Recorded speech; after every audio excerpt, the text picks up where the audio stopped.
नमस्कार दोस्तों, मैं गौतम सिंह आज आपके लिए लेकर आया हूँ इम्प्लॉयबिलिटी स्किल नेमी पैटर्न पर आधारित सेट 7 2020 एग्जाम के लिए VVI ऑब्जेक्टिव क्वेश्चन 99% इसी में से आएगा। दोस्तों आपको हम बता दें कि आप हमारे चैनल पे सेट 1 से 6 तक देख सकते हैं। पिछले वीडियो में ये आपको सेट 7 है दोस्तों, आपको हम 15 सेट बनाने वाले हैं जो आपको 99% इसी में से आपका सवाल आएगा। चलिए बढ़ते हैं प्रश्न की तरफ। पहला प्रश्न है हमारा, अभ्यास प्रश्न पत्र 7 नेमी पैटर्न पर आधारित एम्प्लॉयबिलिटी स्किल, कुल अंक 50। पहला प्रश्न है हमारा, यदि पहले सेव किया गया फाइल एडिट किया जाए तब क्या होगा।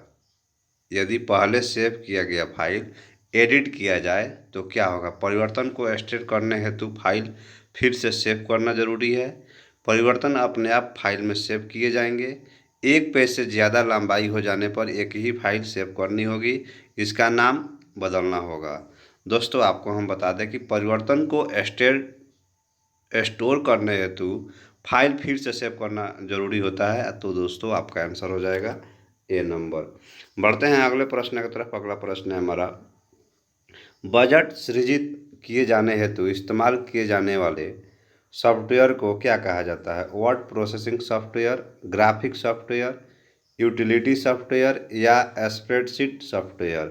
बजट सृजित किए जाने हेतु इस्तेमाल किए जाने वाले सॉफ्टवेयर को क्या कहते हैं दोस्तों। तो दोस्तों स्प्रेड सॉफ्टवेयर कहते हैं। आपका आंसर हो जाएगा डी नंबर। बढ़ते हैं अगले प्रश्न की तरफ। अगला प्रश्न है हमारा, सेल में दर्ज किए गए अंकों और सूत्रों के फार्मूलों को क्या कहा जाता है। सेल में दर्ज किए गए अंकों और सूत्रों के फार्मूलों को क्या कहा जाता है। सेबलस आंकिक प्रविष्टियाँ, न्यूमेरिक एंट्रीज या इंटरसेक्शन, प्रतिच्छेदन या टेक्स्ट प्रतिपाठ। दोस्तों आपको हम बता दें कि आंकिक प्रविष्टि और बाई न्यूमेरिक एंट्रीज कहा जाता है। आपका आंसर हो जाएगा बी नंबर। बढ़ते हैं अगले प्रश्न की तरफ। अगला प्रश्न है हमारा, माइक्रोसॉफ्ट ऑफिस यह का उदाहरण है। Close source software, open source software, क्षितिज समानांतर market software, vertical market software. तो माइक्रोसॉफ्ट ऑफिस का यह क्षितिज समानांतर मार्केट सॉफ्टवेयर का उदाहरण है। आपका आंसर हो जाएगा सी नंबर। बढ़ते हैं अगले प्रश्न की तरफ। अगला प्रश्न हमारा, आप डॉट डॉट का प्रयोग चयनित पाठ टेक्स्ट को कॉपी करने और डॉट डॉट दस्तावेज में पेस्ट करने हेतु होता है। कंट्रोल+C, कंट्रोल+V, कंट्रोल+C या कंट्रोल+P। दोस्तों आप जो है इसमें कंट्रोल+C का प्रयोग चयनित पाठ टेक्स्ट को कॉपी करने के लिए कंट्रोल+V दस्तावेज में पेस्ट करने हेतु होता है। आपका आंसर हो जाएगा ए नंबर। बढ़ते हैं अगले प्रश्न की तरफ। अगला प्रश्न है हमारा, डॉट डॉट यूनिट के रूप में सेट फॉर्मेशन का कलेक्शन होता है फोल्डर, फाइल पाथ या फाइल एक्सटेंशन के द्वारा। तो डॉट डॉट यूनिट जो है, आपको देखिए फोल्डर यूनिट के रूप में सेव्ड इंफॉर्मेशन का कलेक्शन किया जाता है। आपका आंसर हो जाएगा ए नंबर। बढ़ते हैं अगले प्रश्न की तरफ। अगला प्रश्न है हमारा, वर्कशीट का बेसिक यूनिट जिसमें आप एक्सेस में डाटा एंटर करते हैं उसे डॉट डॉट क्या कहते हैं। वर्कशीट का बेसिक यूनिट जिसमें आप एक्सेस में डाटा एंटर करते हैं उसे हम सेल कहते हैं। तो दोस्तों आपका आंसर हो जाएगा बी नंबर। बढ़ते हैं अगले प्रश्न की तरफ। अगला प्रश्न है हमारा, डॉट डॉट एक विशेष विजुअल और ऑडियो इफेक्ट है जो पावर पॉइंट में टेक्स्ट या कंटेंट को अप्लाई किया जाता है। एनिमेशन, फ्लैश, वाइप या डिजोलुक। दोस्तों आपको हम बता दें कि एनिमेशन एक विशेष विजुअल और ऑडियो इफेक्ट है जो पावर पॉइंट में टेक्स्ट करंट को अप्लाई किया जाता है। आपका आंसर हो जाएगा ए नंबर, एनिमेशन। बढ़ते हैं अगले प्रश्न की तरफ। अगला प्रश्न है हमारा, एक्सेल स्प्रेडशीट का एक्सटेंशन कितना हो। Dot doc, dot Excel, dot PPT, dot X. दोस्तों आपको बता दें कि आपका आंसर हो जाएगा डॉट एक्स। आपका आंसर हो जाएगा बी नंबर। बढ़ते हैं अगले प्रश्न की तरफ। अगला प्रश्न हमारा, स्प्रेडशीट में जिस पॉइंट पर कॉलम और रो इंटरसेक्ट करते हैं उसे क्या कहते हैं। रो, कॉल रो या कंटेनर या बॉक्स या सेल। दोस्तों आपको बता दें कि सेल कहते हैं उसे। स्प्रेडशीट में जिस पॉइंट पर कॉलम और रो इंटरसेक्ट करते हैं उसे सेल कहते हैं। आपका आंसर हो जाएगा डी नंबर। बढ़ते हैं अगले प्रश्न की तरफ। अगला प्रश्न है हमारा, वर्कशीट के डॉट डॉट वर्टिकली अपीयर होते हैं और वर्कशीट विंडो के ऊपर अक्षरों द्वारा आइडेंटिफाई होते हैं रो, सेल, कॉलम या हेडिंग। वर्कशीट के वर्कशीट के कॉलम वर्टिकली अपीयर होते हैं और वर्कशीट के विंडो के ऊपर अक्षरों के। आपका आंसर हो जाएगा सी नंबर।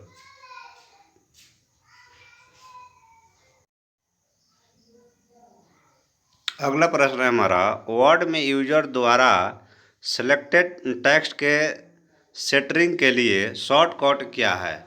वर्ड में यूजर द्वारा सिलेक्टेड टेक्स्ट के सेटरिंग के लिए शॉर्टकट क्या है? Control plus A, control plus B, control plus C, control plus E. दोस्तों वर्ड में यूजर द्वारा सिलेक्टेड टेक्स्ट को सेटिंग करने के लिए शॉर्टकट को किया जाता है कंट्रोल प्लस ई से। आपका आंसर हो जाएगा डी नंबर।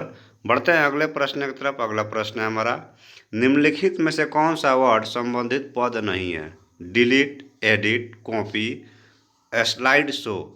निम्नलिखित में से कौन सा वर्ड संबंधित पद नहीं है? तो दोस्तों आपको बता दें कि स्लाइड शो आपका आंसर हो जाएगा डी नंबर। बढ़ते हैं अगले प्रश्न की तरफ। एक्सेल दस्तावेज डॉट डॉट नाम फाइल के रूप में स्टोर किए जाते हैं workforce, worksheets, work tables, workbooks. Excel दस्तावेज में वर्कबुक्स नाम फाइल के रूप में स्टोर किए जाते हैं वर्कबुक्स। आपका आंसर हो जाएगा डी नंबर। बढ़ते हैं अगले प्रश्न की तरफ। अगला प्रश्न है हमारा, वर्ड डॉक्यूमेंट में किन शब्दों को रंगीन डिस्प्ले किया जा सकता है? केवल टाइटल, सभी शब्द किंतु कलर प्रिंट जरूरी है, सभी शब्द, केवल हेडर और फुटर। वर्ड डॉक्यूमेंट में किन शब्दों को रंगीन डिस्प्ले किया जा सकता है? तो दोस्तों आपको हम बता दें कि सभी शब्द को जो है डिस्प्ले किया जा सकता है। आपका आंसर हो जाएगा सी नंबर।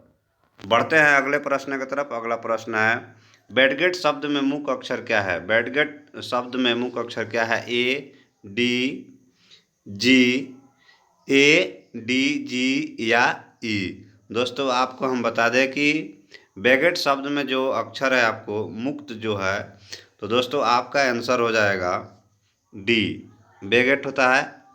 आपका आंसर हो गया बी नंबर। बढ़ते हैं अगले प्रश्न की तरफ। आई एट ब्रेड एंड बेटर किस प्रकार का वाक्य है? प्रेजेंट कंटिन्यूअस, पास्ट टेंस में है, प्रेजेंट टेंस में है या फ्यूचर टेंस में है? आई एट ब्रेड एंड बेटर। दोस्तों आपको हम बता दें कि ये पास्ट टेंस में है, ऐसे ही पता चल रहा है। आई एट सेकेंड फॉर्म में है। आपका आंसर हो जाएगा बी नंबर। बढ़ते हैं अगले प्रश्न की तरफ। अगला प्रश्न है, लेन देन तथा आयात निर्वात के लिए लिखे जाते हैं आदेश पत्र, व्यवसायिक पत्र, सामाजिक पत्र या व्यक्तिगत पत्र। लेन देन तथा आयात निर्वात के लिए लिखे जाते हैं व्यवसायिक पत्र। आपका आंसर हो जाएगा बी नंबर। बढ़ते हैं अगले प्रश्न की तरफ। अगला प्रश्न है, निम्न में संप्रेषण की प्रक्रिया के पद है संदेश, चैनल, ए और बी दोनों, उपरोक्त में से कोई नहीं। निम्न में संप्रेषण की प्रक्रिया के पद हैं ए और बी दोनों, संदेश और चैनल। आपका आंसर हो जाएगा सी नंबर। बढ़ते हैं अगले प्रश्न की तरफ। अगला प्रश्न है हमारा, संचार के दौरान कौन कौन से घटक एक साथ घटित होते हैं? संचार के दौरान कौन कौन से घटक एक साथ घटित होते हैं? स्वर विश्लेषण, संप्रेषण विश्लेषण, स्वर संप्रेषण, स्वर अभिप्रेषण। दोस्तों आपको बता दें कि आपका आंसर हो जाएगा इसमें संचार के दौरान स्वर और विश्लेषण घटक एक साथ घटित होते हैं। आपका आंसर हो जाएगा ए नंबर। बढ़ते हैं अगले प्रश्न की तरफ। अगला प्रश्न है हमारा, स्वर एक उत्पादक दक्षता है, ऋणात्मक दक्षता है, धनात्मक दक्षता है या प्रायिक दक्षता है? दोस्तों आपको हम बता दें कि स्वर एक जो है प्रायिक दक्षता है। आपका आंसर हो जाएगा डी नंबर। बढ़ते हैं अगले प्रश्न की तरफ। अगला प्रश्न है हमारा, एक समस्या के लिए उपयुक्त संस्तुति दीजिए। समस्या कंप्यूटर की गति बहुत धीमी है और कार्य पूर्ण करने में समय लेता है। Get a new computer, we should be a new computer, यानी कि हम लोगों को ये न्यू कंप्यूटर चाहिए। यहाँ पे यही होगा आपका आंसर। आपका आंसर हो जाएगा बी नंबर। बढ़ते हैं अगले प्रश्न की तरफ। अगला प्रश्न है हमारा, इस एसएमएस का क्या आशय है? RUDCU29, you read and cut, are you rude, I will cut you to down to size, या are you there see you tonight, are you dear या there is a excuse at night.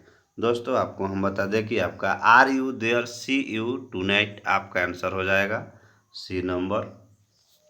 बढ़ते हैं अगले प्रश्न की तरफ। बताइए कि संचार की आवश्यकता क्यों है? संचार की आवश्यकता क्यों है? कार्य आवश्यकताओं की संतुष्टि हेतु, अपने लक्ष्यों की प्राप्ति के लिए, ए और बी दोनों, या इनमें से कोई नहीं। तो दोस्तों आपको हम बता दें कि संचार की आवश्यकता जो है कार्य आवश्यकताओं की संतुष्टि के लिए भी है, अपने लक्ष्य के प्राप्ति करने के लिए भी है। तो इसलिए आपका आंसर हो जाएगा सी नंबर, ए और बी दोनों होगा, तो सी आंसर हो जाएगा। बढ़ते हैं अगले प्रश्न की तरफ। अगला प्रश्न है हमारा, अभिप्रेरणा प्रशिक्षण क्या है? प्रशिक्षुओं के आत्मबल में वृद्धि, शरीर को आकर्षक बनाने का प्रयास, मानसिक स्थिति को समझने का प्रयास, उपरोक्त में से कोई नहीं। अभिप्रेरणा प्रशिक्षण क्या है?